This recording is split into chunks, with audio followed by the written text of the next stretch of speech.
आज सुबह ना मैं हमारे बुक रीडिंग क्लब में think and grow rich book reading club में एक चैप्टर पे हम डिस्कशन कर रहे थे विच इज़ अबाउट फियर।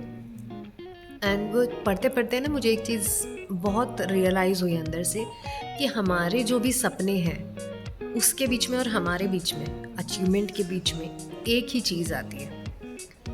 बहुत बार हमें ऐसा लगता है अरे नहीं, because of our family around we are not able to do it, we are not, उनके कुछ प्रायोरिटीज़ है जिसकी वजह से मैं सर्टन डिसीजन नहीं ले सकता हूँ। फॉर एग्जांपल हमारा 9 to 5 जॉब है या बिजनेस है जिसकी वजह से मैं सर्टनली छुट्टी कुछ टाइम के लिए नहीं लेके मेरे फैमिली के साथ वेकेशन एंजॉय करने का मेरा एक सपना है वो पूरा नहीं कर सकता हूँ। ये माइट बी स्मॉलर ड्रीम है, उसके बीच में ये एक एक्सक्यूज़ आ सकता है। कभी हमें लगता है कि अरे my parents might be coming in between, मुझे कहीं पे तो बाहर जाके कुछ अच्छा बड़ा स्टडीज़ करना है, but my parents are like you should be here, you should do this thing, they have decided for me and to overcome this I am not able to do it.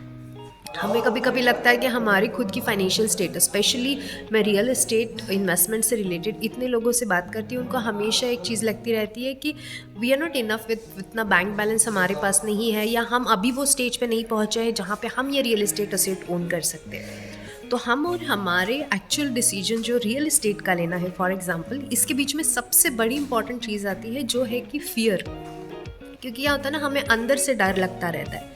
जो भी लोग decision ले पाते हैं real estate लेने का और नहीं ले पाते, उन दोनों के बीच में एक सबसे बड़ी इम्पॉर्टेंट डिफरेंस होता है। वो है कि जो नहीं ले पाते उन लोगों को डर होता है कि ना हमें कोई चीट करेगा, हमारे साथ धोखा हो सकता है, अगर टाइम पे डिलीवरी नहीं मिली तो फियर होता है कि हमारा पैसा पानी में चला जाएगा, कोई हमें लूट के लेके जाएगा, अगर इसने ये चीज़ें टाइम पे डिलीवर नहीं की तो हमारा क्या होगा।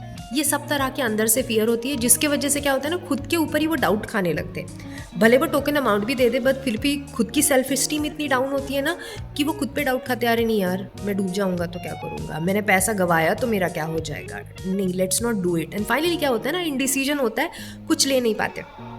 इसके अपोजिट लोग जो रियल इस्टेट असेट बना पाते हैं, या सपोज फार्म हाउस है, लैंड है, कमर्शियल है, रेसिडेंशियल है, ले पाते हैं ना, वो करते क्या है, सबसे इंपॉर्टेंट चीज़, वो उनकी जो भी फियर है ना वो सामने पहले लाते हैं कि हाँ मुझे क्या फियर है, मुझे लगता है कि लोग लीगली मुझे चीट करेंगे, लेट्स अपॉइंट अ लॉयर, और उसका जो ओपिनियन है वो ओपिनियन के हिसाब से हम जाएंगे। अगर उसका ओपिनियन ओके है तो लेट्स गो अहेड। अगर मुझे अंदर से फियर लगती है कि बाबा मुझे इसका पोजीशन टाइम पे मिलेगा या नहीं मिलेगा, लेट्स गेट ऑन टू कि बाबा हाँ ठीक है, ये चीज़ें हैं जिससे रिलेटेड मैंने राइट कंसल्टेंट लगाया और फियर ओवरकम की। तो लोग फियर निकालते हैं, उससे रिलेटेड उसको ओवरकम करने का सोल्यूशन भी ये लोग निकालते हैं, क्योंकि ये खुद पे डाउट नहीं खाते।